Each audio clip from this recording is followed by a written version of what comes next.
Whenever I have a chance to speak to young people, I'd like to think that I can impart some wisdom in what your lives ahead will look like. I've only ever really been in the investment business, financial services. I hope I don't look it, but I started my career in 1968. I'm happy to say I've touched a few decades, and I've learned a lot over that time. And I know that the kinds of questions that are going through your mind went through my mind too. And if I can help you get through that a little bit and begin to think a little bit about your career and what it might look like and what it may take to achieve it, that would be a home run as far as I'm concerned. So I want to begin with, since you're college students and you're about to want to get a job, I thought we'd start with a piece of material that is produced by the Federal Reserve Bank of New York. Those of you who have interest in, I think, very interesting data, take a look at what the regional Federal Reserve banks offer. They offer a lot of material. So this material that I'm going to share with you, I'm sharing with you, comes from the New York Fed.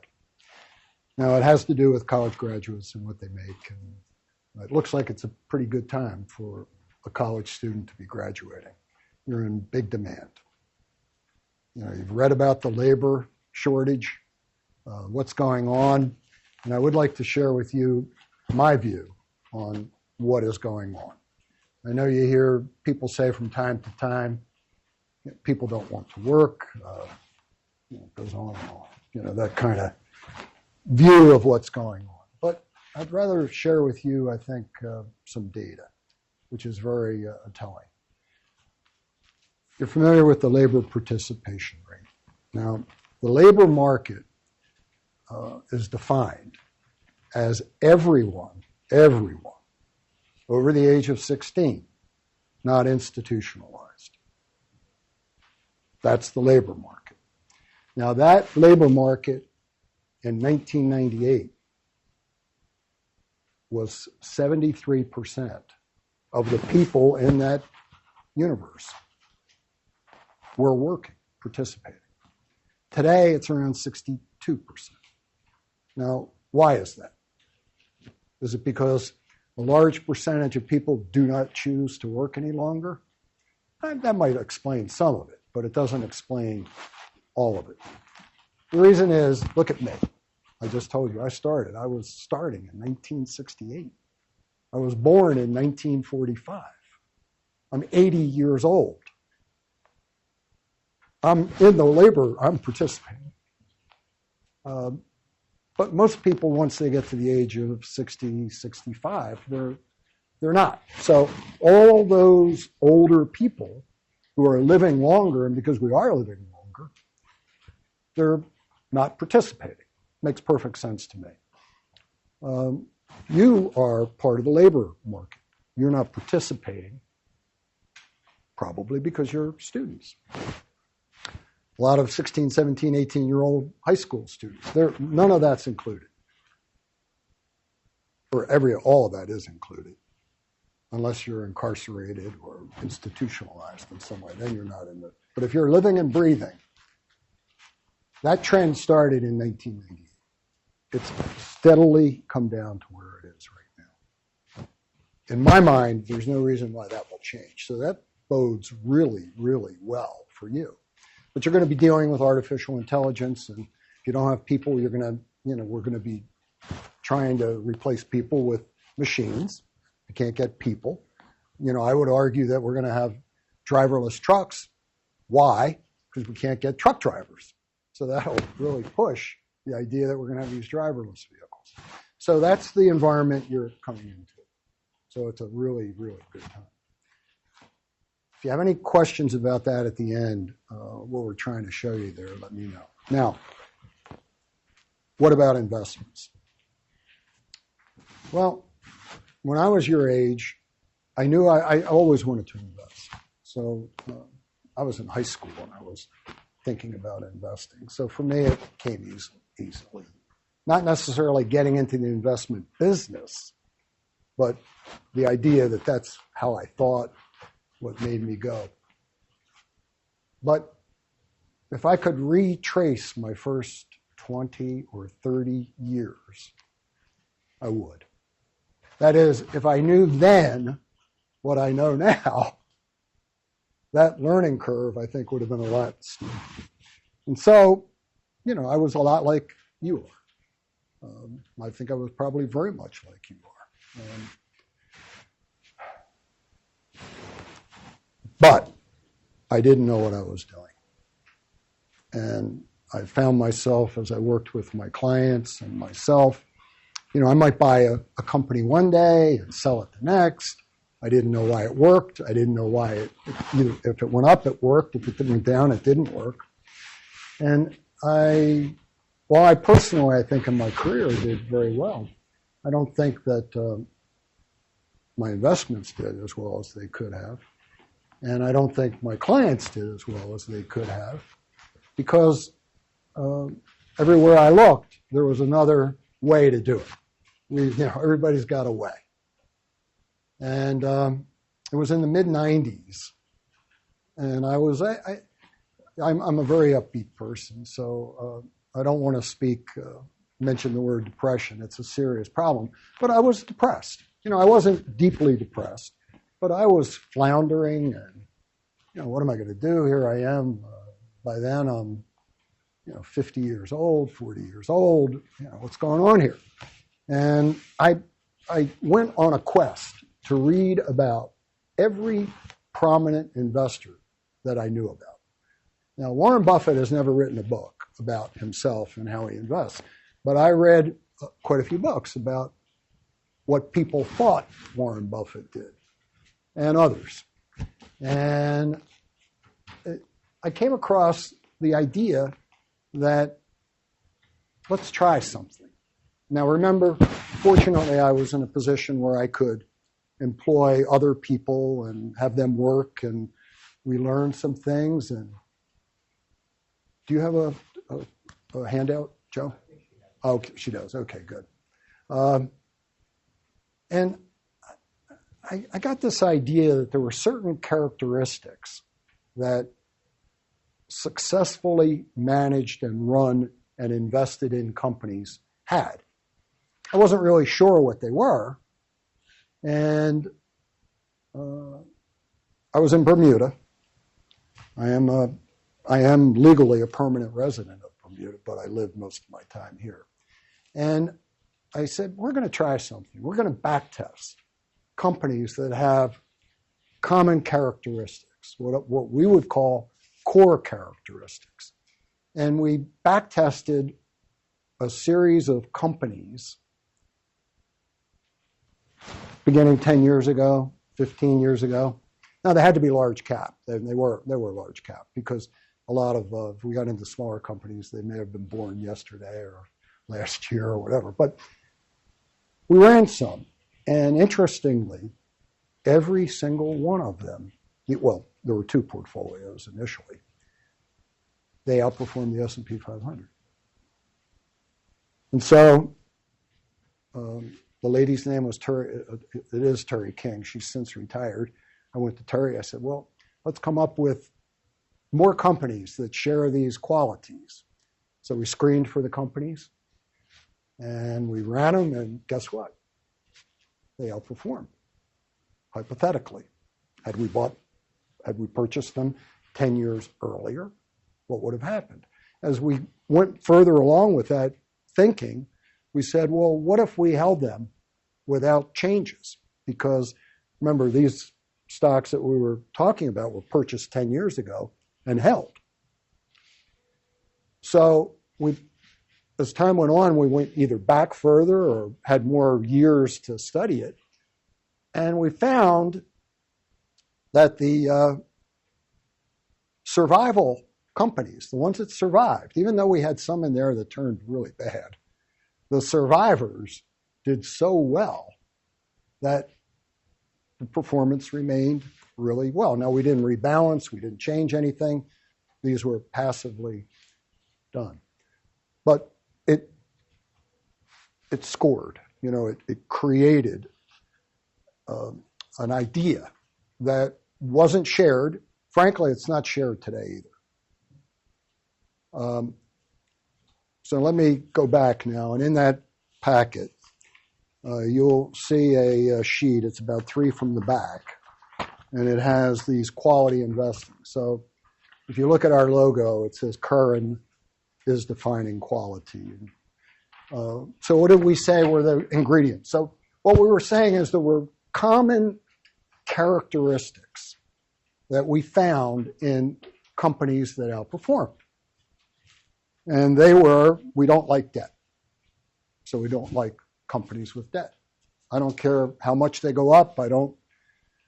We don't buy companies typically if they have debt. Now, certain industries like banking, for example, we have to change that metric and allow for companies with higher debt to enter. Utilities, which is interesting because when we get to certain industry groups, you see we don't own them. We don't own oil because they're highly indebted. That's one thing. And they're based on commodity prices. An oil company can't make more money if the price of oil goes down 50%. They can do relatively better, but they can't continue to grow. So we said, have return on equity, and I think this is important. The return on equity needs to be 15% or greater. And it has to be 15% or greater, not last month, not last year, but the previous 10 years. And we don't put it on here, and investment people typically don't talk about it. And it's a metric that I only see in one service, and that's Value Line. Value Line, I think, has excellent raw data. The data is excellent there, and if you can grab that data and use it, it's as good as any you'll find. But at any rate, retain to common equity. Now, I'm going to assume that when I was your age, I knew the terms probably, but I wasn't really sure what they meant in a lot of cases. So I'll assume that you don't. And I'll tell you why retain to common equity or retain to equity, retain to net worth, however you want, book value, is important. Now stop and think about this. Warren Buffett, I used to read a lot of what he would say, and frankly, I had no idea what he was talking about. Simple statements like only invest in a public company if you would be willing to buy the whole company. He said that, and I said, well, what's that mean? Well, okay, let's think about it for a minute. If you buy a share of stock, probably what you're looking at is earnings per share. What were they this year? What were they last year? What were the earnings per share? You might look at sales growth. And I think they're useful things to look at. But now let's step back a minute and say now that company that you're buying, maybe a share of Apple or whatever, now think of buying the entire company.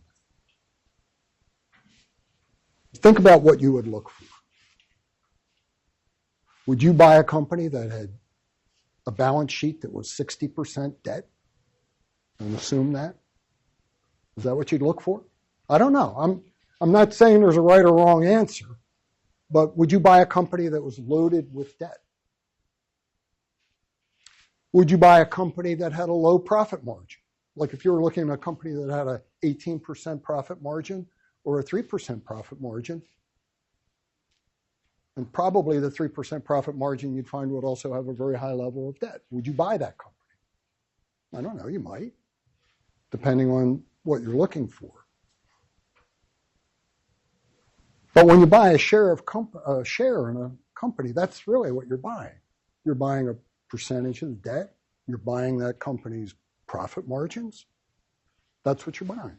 And then the difference, of course, is the public market is adjusting the prices on a minute-by-minute basis. And the public market may say, well, the companies are Enron.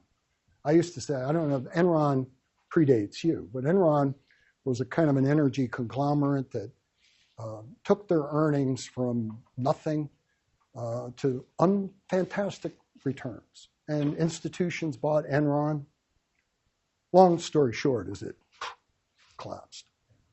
That's the long and the short of it. But when you looked at it and you kind of got inside the income statement, what you found was they didn't really earn any more money. What they did is they took a rate of return and they borrowed millions and millions of dollars. And they levered up that return. And they made a few acquisitions along the way. But it was the same company selling at a much higher multiple. So when we start, we look at the balance sheet. I think I'm the only person I know where we start with the balance sheet. Because I can look at the balance sheet and I can tell you what they're making. But I can't look at an income statement and know what the balance sheet looks like. And now, maybe if you're sitting out there and you say, oh, Tom, I would buy a company that had 80% debt. Well, then what I'm telling you isn't going to resonate. And I'm not telling you what I am telling you should resonate. I'm just saying, how do we get to where we are? And we'll talk about performance. So we like companies that don't have debt. We like companies that have a return on equity of 15%. And we like companies that retain that money in the company and reinvest it. Why wouldn't you? If you owned a company that could get 15% with some confidence on your money, what are you going to get on it? Are you going to get 3% or 5% at the bank? So we like companies that do well with the money. We'll talk a little bit more about that. Profit margins, I did touch on that. So we like 10% profit margins, which means when we're in large cap, based on what we're looking for, we never buy a company that lost money.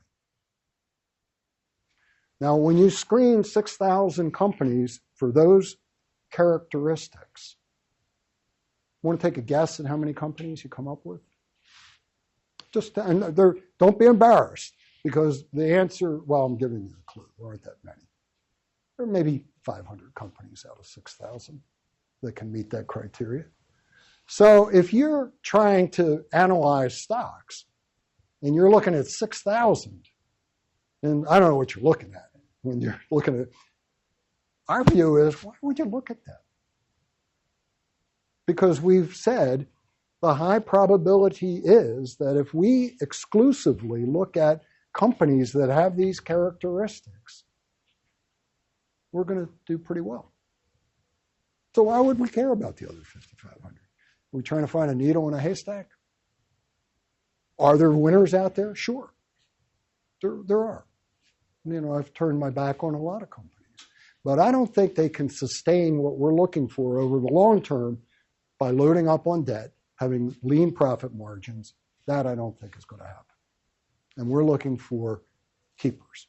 Warren Buffett says, and this is another one that I didn't really understand. He says, when I see a 7-footer, I know it. When I see a 7-footer in the stock market, I know it. And there aren't many of them. Okay.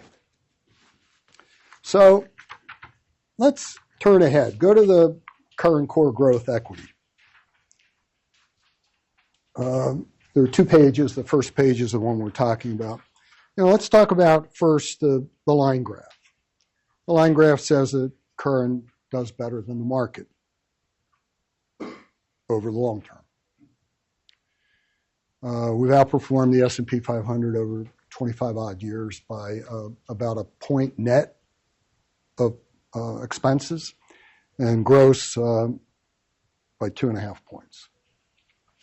Now we do business with the individuals.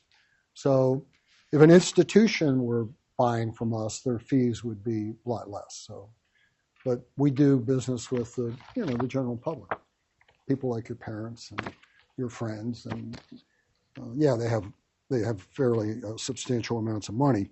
But one of the things I found when I read about all those great investors, they did have a characteristic that I haven't talked about, and that is concentrated portfolios. And in one of the studies we found that the best investment managers tended to run concentrated portfolios. Now, what's a concentrated portfolio? Depends on who you ask. We define concentration as anything less than about 40 investments, 40 stocks in large cap. We use 20 to 25 at any given time. Now, let's look at who those 25 might be.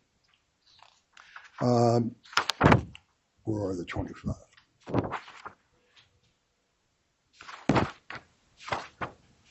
I was just looking at, here, on the second page, the middle of the right side. The first one, every one of you knows, NVIDIA. We've owned NVIDIA first time we bought NVIDIA was about 8 years ago. Now, we're talking about large cap. One of the reasons why we didn't buy it and own it over that period is they weren't always large cap stock, at least not a large cap in the sense that it wasn't all market value. We owned NVIDIA the first time about 8 to 10 years ago in that range. We own it now. We've owned it for probably as long as you've been reading the big headlines about NVIDIA. Now, why do you think we own NVIDIA? It meets all those characteristics. It meets all those characteristics. Let's go to the second one. Meta, Facebook. It meets those characteristics. Now, I want to talk about debt a little bit now because if you go and start doing some searches, you may say, no, Tom's wrong about that. Some of these companies he talked about, they do in fact have debt. Well, we look at net debt. So during the pandemic, we found that companies like Apple, Microsoft, Meta, they took on debt. And, why did they take on debt? Well, because they did it at 2% and 3%. That's why they did it. And they just took in that money. It was a smart move, really. But it does, you know what happens when you do something in your life that, and it's not just about debt, but sometimes you kind of start to lean on it a little bit and say, this isn't bad, is it? All that money that we've got at 2%. And sometimes you kind of lose control of that. So we're watching that, net debt. So you'll find that some of these companies do have debt today, but it's extremely low-cost debt, and they've deployed it. In some cases, they've bought back shares. Now, let's talk about earnings per share. It can fool you. Now, enhancing or building shareholder value is very important. Now, you can build shareholder value by buying back your shares, reducing the outstanding number. In general terms, if you buy back 20% of your stock and your revenue or your earnings are the same, per share, they've gone up by 20%. So you want to be aware that engineered earnings. Now, if a company does that for 1 or 2 years, we say, that's good. You're using your shareholder value, you're building that. That's a good thing. But when you become dependent on it, and that's the dependency part, is we've got to watch that because it can really make life look like it used to be in an organic, internal growth way, kind of manufacturing. A company, IBM. If you go back into the mid to late 90s, IBM had a pristine balance sheet, no debt. They had revenue growth. They had everything. I'm not saying they were going along as well as NVIDIA, but they were doing pretty well. And then the end of the 1900s, 2000, they started buying back stock, which isn't bad. If you do it with cash flow, it's not bad at all. But all of a sudden, they started borrowing money and buying back stock. And they borrowed more money and they bought. And their earnings just kept going up. If you look at IBM's balance sheet today, it's a disaster. and they don't have revenue growth anymore, and they don't have the product. They're a shell of what they used to be. Now, did we miss a lot of good years in IBM because we wouldn't touch it because of the debt? Yeah, we did. But they're not the only game in town. And so we moved on and we missed IBM. But over the last 5 years, IBM hasn't been a good place to be. So what do companies do? What is the difference? Another thing I want to point out here too is the statistic, again, if you look above here, active share, what is active share? There are a lot of money managers who shadow the index they're benchmarked to. So in this case, we're benchmarked to the S&P 500. If your active share, if you're an index fund, your active share is zero. That is, there's nothing more. You're going to do what the market does. We call them index shares, index funds. Our active share is 75%. So we have very high active share. Now, why do we have a high active share? Well, let's look at, if you go down to the bottom left part, where is most of our money invested in this? The strategy is called Curran Core Growth Equity. Well, you can see information technology, we are underweight. In consumer discretionary companies, we are overweight. In healthcare, we are overweight. In financials, we are overweight. In communication services, we are overweight. We are overweight in consumer staples. We're underweight in industrials. And then we fall off the chart. We don't own energy. We don't own utilities. We do not own material companies. And we don't own real estate, REITs. Concentration, that's one of the things we talked about. What is a characteristic of managers who beat their index? Active share, obviously. If you don't have active share, how can you beat the index? You can't. You are the index. The other thing is concentration. But the important thing is, I used to say, well, one of the core fundamentals of investing is to be diversified. This gets a little, what's that mean? Well, and I can't prove this because I'm not really big on statistics, but statistically, to be diversified in the stock market, large cap, you need 18 or more companies. You're diversified. So this whole idea, I've met a lot of investors that really do believe if, diversification, if you own 100 companies, that's better than owning 50, 50 is better. No. There's a famous investor who used to call diversification diversification. Why would you diversify into a company that you know isn't going to grow, right? Why would you do that? Again, it depends on your objective. Okay. I can see from your eyes, we're already kind of treading into, well, that's not my understanding. I could tell, guess what? It isn't, because that's not the general way people look at investing. So when you look at active money managers, somebody that's not indexing, why pick a number, 80%, 90%? Why don't they outperform the index they're measuring themselves to? Because they buy companies that can't possibly do better than their index. So let's talk about utility stocks. People say, well, Tom, why don't you like utility stocks? I do. If I want income, if I want income growth, if I want safety. But why would I buy something that isn't going to grow? Never has. Why would I do that? Diversification, maybe. So if you look at different industry groups, and again, remember, we're talking about probabilities here. We're not saying that a certain kind of company in a certain industry can't do well. We're saying, if I accept your money where are the probabilities greatest that I am going to do what you want me to do?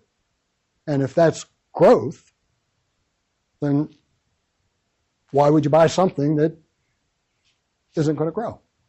Hasn't grown, has no fundamental reason to grow. Okay.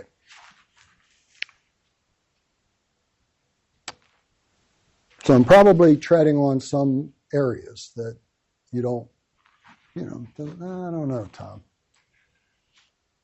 Well, that's the reason why so few managers and so few people underperform. If you do what everybody else is doing, and everybody else is not achieving what they say, there's got to be a reason for that. And so, why? Risk. What is risk? If I ask each and every one of you, what is risk? I'll bet I get a certain concentration, a critical mass of answers, but I'll bet you're all a little different in that. So the first thing you have to do is ask yourself, what is it that you're trying to achieve? We live in a world where risk seems like it's everywhere. So if you're, I hope I don't offend any of you, but I like to tell you that think of yourself as a parent, and I know you're not children, you're young adults, but children. As a parent, do you think that it's easier to give your children what they want or what they need? If you give your children what they want, you have any trouble in the family? Everybody's happy? If you give them what they need, I guarantee you there's going to be a little friction. Maybe some more, less, but there's going to be friction. Guess what? That's the way life is. I used to think it was just kids. It's everywhere. So now you're in the investment, financial business, financial services, and you want to make money, right? You want to sell goods and products and services. Do you give them what they want or what they need? What do you think you give them? They need. You do? I would have said the same thing when I was your age. Yeah, theory. Okay, now I'm going to set another little standard. But suppose if you give them what they need, and they say, yeah, but I want income, and I want safety, and I want, I don't want a lot of volatility, and, you're looking at the inflation rate. If the average inflation rate's 3.5%. When I started, I was an MBA from Wharton. You know what I made as an MBA from Wharton in 1968? Well, my first year working was 69. How's $7,000 sound? Now, do you think, in that packet I gave you, the average starting salary, median, I think it's $60,000. Now, I'm kidding, but do you think you're worth $60,000 and I'm only worth $7,000? What's the difference? It's inflation. It's inflation. And that number for inflation's been 3.5% since around 1900. I got curious about inflation because I thought maybe I lived through a period that I was born in 1945. What's that been since 45? Well, it's 3.8%. The average is 3.5%. And if you apply those kinds of numbers, I did do that on what I started at and, what it would be today. And it would be based in today's world, it would be a little bit more. But remember, there are market influences here, what a given talent is worth. So what I'm telling you is it's inflation. Now you're thinking both as an investor. I'm asking you to think as an investor. You're thinking about, unborn children maybe, what it's going to be like when you're my age and retired. Just think about that for a minute. So if a starting salary went up that much, how much will you be making adjusted for inflation even if you're doing the same level job? A whole lot more. And most of you are going to get promoted. You're going to move further in the world. You're going to have to make up for that. The inflation, just the inflation. When you invest, whether you're investing for yourself or you're investing for clients, I can tell you right now, they don't think that way. They look at right now, we have a 100% accuracy usually on present value and a very low score on what we think the future value is. I like to tell you, and I think I told the last group that I spoke to, that if you took a penny in 1776, somehow it got invested, and you woke up today, if you had taken a safe, secure, feel-good rate of return, it'd be worth a few dollars, 3%. 5%, it would be worth in the thousands. But if you did 10%, which is the long-term rate of return for equities, it'd be worth $114 million. So people kid me about pennies and all that. At your age, it can make a huge difference. At my age, that's why maybe I shouldn't pick them up. I probably have more risk in leaning over and picking them up than I do in what I can possibly get from them. But so when you invest, and this has two meanings. When you invest, you're thinking about the future, for sure. In your employment and what you think you need when you invest, it's not in present value terms. Do you know the rule of 72? Divide the rate you earn into 72, and that will tell you how long it takes to double your money. Let's make it easy. 1% means that 72 years later, you've doubled your money. That's the reason why that penny didn't do anything. 10%, it doubles every 7 years. And you can do the numbers for 2, 3, 4, and 5. So what is risk then? We measure risk today. You want a car. Well, if I invest for the long term, maybe it goes down. I want the car. I want the house, whatever it is. It's present value.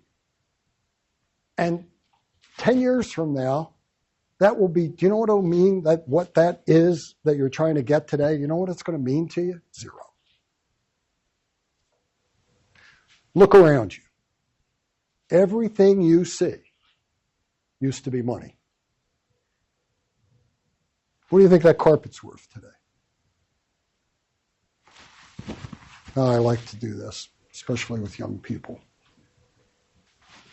This is I buy all my clothes now, have for the last 15, 20 years, in thrift stores. And I bought this in a thrift store. I bought the shirt in a thrift store. I bought the tie in a thrift store. Now, I have also paid well over $1,000 for a suit at a dumb time in my life. Okay? Ready? $1 for the tie, $2 for the shirt, $10 for the suit. The suit is a Brooks Brothers. It's a good suit. Okay? Price is what you pay. Value is what you receive. Don't wait too long before you understand that. The sooner you understand it, the better off you will be. Now, our record. When I was putting this together and I said, you know, we're hot shots here. We're really doing pretty well. We can talk about other, okay, Lipper. Do you all know who Lipper is? Okay, Lipper is a service that measures investment performance in the financial services industry.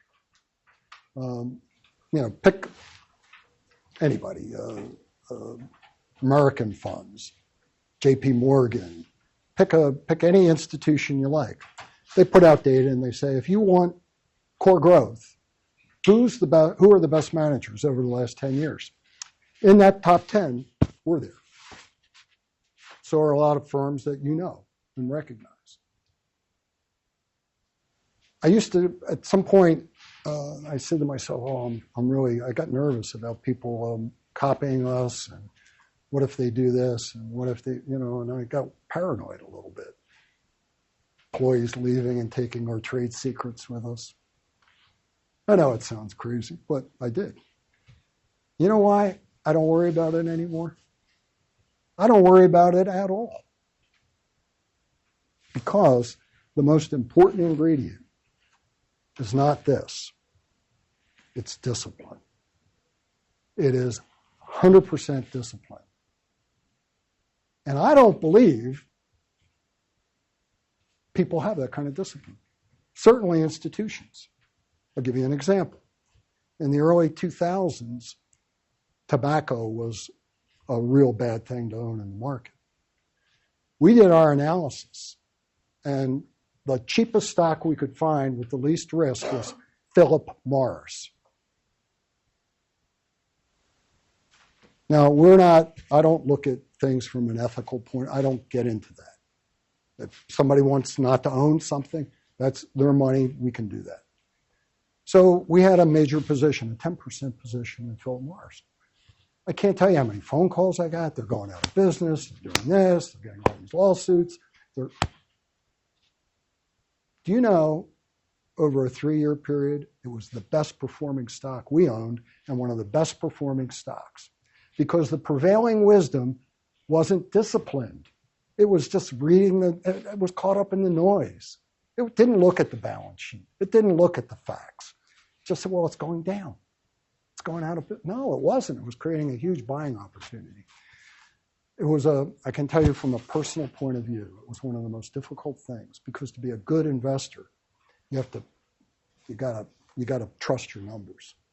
You gotta trust your analysis. Remember, you're not talking about one stock. You're talking about a stock in a portfolio. It was one of the toughest periods we ever went through. People who insisted we get out and we used proxies, they underperformed us. They did okay, but they underperformed what we were otherwise doing. Discipline is the most important thing. But you can't have discipline unless you trust your numbers. And in our case, not only do we trust the numbers, but it's about probabilities. Baseball. If you hit 300 in baseball, you're a darn good hitter. But you're walking back to the dugout 7 times out of 10. In our business, I have found that if we can get 50% of our holdings plus 1, we'll outperform. 50%, half. That means 50% are down. So roughly 50%. That means you got to live every day with losers that meet all the tests. They happen to be losing today. So do you trust what your numbers say, or do you, the conventional way of managing money of, those 20% and out rule? I could never figure that out. If you did your numbers and you trust them, that means it's that much cheaper today. But at any rate, I think you get my drift on that.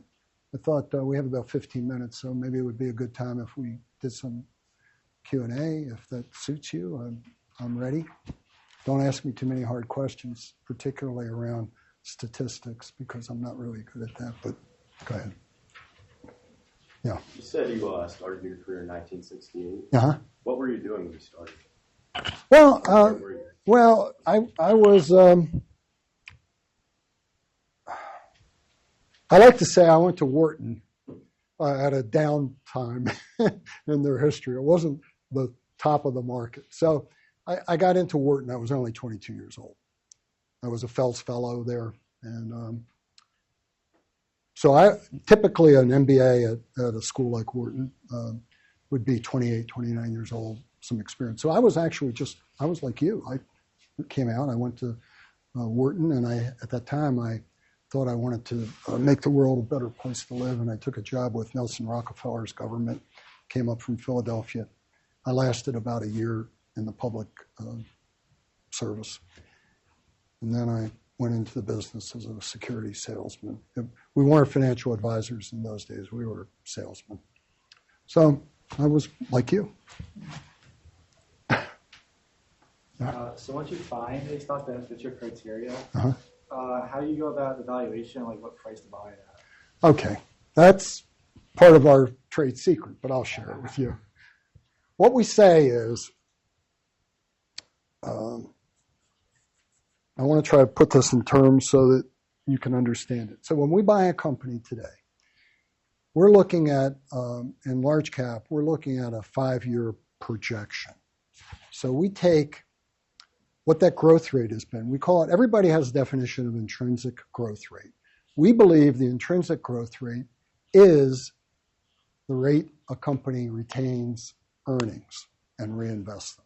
So that's at the core of what we think. So we take our intrinsic value is based on a function of the retained earnings and the growth in the retained earnings. Then we look at the market value against the intrinsic value. And we can get into that. I'm glad you asked the question because I want to make a pitch to you about joining a firm like Curran Wealth Management. But then we project 5 years out. And if that number is at least 1 times greater than its current value, we think that's attractive. If it's less than, in effect, we're saying if the market value is in fact less than we believe it's worth in 5 years, we don't want to buy it. It's a little more complicated than that, but that's basically it. And now once we own a company, when you get into a company like NVIDIA, for example, it gets a little tricky because they're riding the crest of a wave here. And to be able to take 5-year numbers and expect that they will do that 5 years later, we call it PE compression. You know, the company could do great, but the PE can shrink. And so there's a little bit of an art to it. But we're always looking at not the value today and what it might be worth 3 months from now, but what we think it'll be worth 5 years from now. And that's what we look at. And then we're willing to, get punched and beaten and maybe find ourselves, looking at an investment in the short term that doesn't work very well. Now, we're also tax efficient. And we've done studies on our tax efficient when you get older is going to get and start earning money and all that. It's going to become very important to you. So what we found is if that happens, we'll sell it and buy it back in 30 days. And so we build up these short-term losses in some cases, even long-term losses.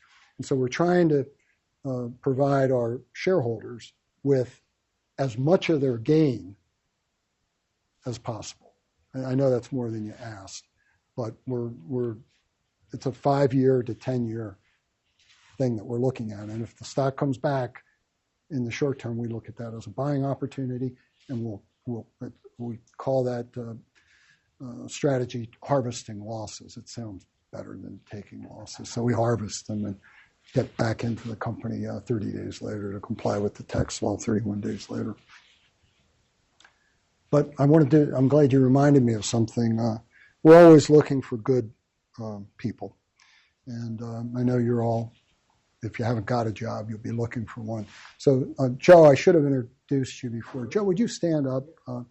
Joe, if you'd like his card, ask for it and send us the resume. And our program would be around what we call wealth management, essentially, which are the people who face clients. And so at any rate, if you're interested, see Joe. This will be our first time running this program, Yeah. So you would actually have a chance to take it if you selected something that you're interested in. It would be a job locally. It would be full-time employment after graduation. But obviously, reach out to me if you want my card. Come and get it. We're looking for probably 2 people to start. I think 2. Yeah. We'll look at those programs from there. So we start out a lot of the hands-on back office things, and then there will be some client interaction, and then we have you shadow some of our existing private wealth manager for a while as you learn how to do the job, and then hopefully we move you up into a private wealth manager position as our firm grows. So I think it's a great opportunity, and obviously we're lucky enough to have a relationship with Rick and figure, this is confident to try to get some young blood. So we appreciate it. But check with Looking for someone to start like in May. Yeah. Yeah. For work after graduation. Absolutely. That was an opportunity. Any other questions? Yeah. Yeah, so obviously the returns speak for itself for someone wanting to invest in the fund. Mm-hmm. When you first started, before you had returns, how did you raise money? And then what was the trajectory of that once you started like beating that 75? Well, all times are different. So that was then. Now, the way I started is I cold called people. And I was advised at that time if I didn't know people with money, that's going to be a tough road to hoe. If I were, it is a hard, as soon as I didn't have to do that anymore, I didn't do it anymore. But, that's still a way that's used. But that's the way I did it. I think if I were thinking in today's terms, I would have developed an internet strategy, I think, that would, try to deploy modern technology to accomplish the same thing. But back in those days, we called it dialing for dollars. Yeah. How have you implemented AI, or how do you plan on implementing it? We haven't. Okay. Now, when I say we haven't, a lot of, like, for example, we use a system for storing documents called DocuExplorer. And DocuExplorer has come up with, they're using artificial intelligence so that we can find the documents digitally that have been misfiled easier. So there are AI applications like that that may seem elementary to you, but you'd be surprised how much in the current business practice doesn't really deploy it the way you might think. So we've been using it that way. We have to be very careful with it. When we're sharing information with the cloud, we have so much PII, that private information that we're not allowed to share with people. We can't have, a cloud coming in. So Adobe keeps offering it to us. We can't let Adobe take our information and share it with everybody else who comes in and uses Adobe's AI. Now they have access to our information. So we need to make sure that it's a closed AI service, anything we use. And disclosure. People, we have a lot of disclosures on everything we do. It's a highly regulated industry, and it'll be interesting to see how we work through that. Right. What we're going to do with AI. Yeah, the SEC is they're really tough. I mean, we have to be really, really mindful. There is no, I'll get around to that tomorrow. We have to really be on top of what we call compliance. It's true in all businesses, I think, today, but particularly in financial services, compliance is a big one. You had a question? Yeah, so I see here like percent of equity, that is like 8.15%. Mm-hmm. Do you go about trimming positions if you don't want to make it too big, or Okay. how do you do that? Well, we have risk metrics that, so the answer is yes. And we use a risk metric. What we do is we say, and you caught one that's over our threshold, but that's NVIDIA, right? We have our risk threshold says 7.5%. We can't have more than 7.5% of a portfolio invested in one company. Damn thing keeps going up. Exactly, right. We can't keep, right, exactly. I mean, it's been as high as 12%. We only bought, we don't commit that much, but market appreciation does that. So the answer is we have a rule and we say at 2.5%, if a company falls, our target is 5%. But if a company falls below 50% of our target, we have a choice. We either buy more of it or we sell it. That's where we trust our numbers. We go back and we trust them. The easy part, but also the most difficult part, is what do you do when you have to sell something that you wouldn't otherwise sell? It's a good problem to have. So, yes, so we do control for size. It's important I think, in all portfolios, but particularly important in concentrated portfolios. So that's the way we address them. Well, boy, I wish we could go on another hour, but we're out of time. Tom, thank you so Oh, much. you're very welcome. I wish you all the best.